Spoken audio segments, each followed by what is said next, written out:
அவருக்கு தூக்கமே வரல. அவர் ஜெபிக்கிறாரு தேவன்ட்ட. என்னன்னா, என் தகப்பன் ஆபிரகாமின் தேவனே, ஈசாக்கின் தேவனே, நீர் போக சொன்னதுனால தான் நான் இந்த இடத்துக்கு வந்தேன். இது உங்களோட முடிவு தான். இது வரைக்கும் நீங்கள் ஆசீர்வதிச்சதுக்கே நான் பாத்திரம் கிடையாது. ஏன்னா தெரியும், போகும்போது வெறும் கையும் கோலுமாக தான் நான் போனேன். ஆனால் இப்போ வரும்போது 2 பரிவாரத்தோடு நீங்கள் தான் வர வச்சுருக்கீங்க. அதே போல் நீங்கள் எனக்கு வாக்கு கொடுத்துருக்கீங்க, எண்ணி முடியாத கடற்கரை மணலை போல் உன் சந்ததியை ஆக்குவேன்னு சொல்லிட்டு.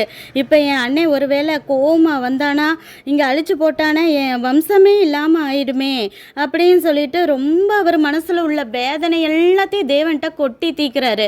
இது ரொம்ப அழகான ஜெபம். ஏன்னா அவர் மனசில் உள்ளதை ஒளிவு மறைவு இல்லாமல் ஜெபத்தில் சொல்கிறாரு. எப்பயுமே நம்மளும் கூட அது எந்த உணர்வாக இருக்கலாம், கோபமோ இல்லை பயமோ வேதனையோ எதுவாக இருந்தாலும் அதை நம்ம தேவனுடைய சமூகத்தில் அப்படியே அவர்கிட்ட ஒளிவு மறைவில்லாமல் சொல்லும்போது அவருடைய தேவ சமாதானமே நம்ம இருதயத்தை காத்துக்கொள்ளும். அதே போல் அவர் சொல்கிறாரு, வாக்கு தத்துவத்தை சொல்லி ஜபிக்கிறாரு. நீர் எண்ணி முடியாத கடற்கரை மணலத்தனையும் என் பிள்ளையை ஆக்குவேன்னு சொன்னீரே,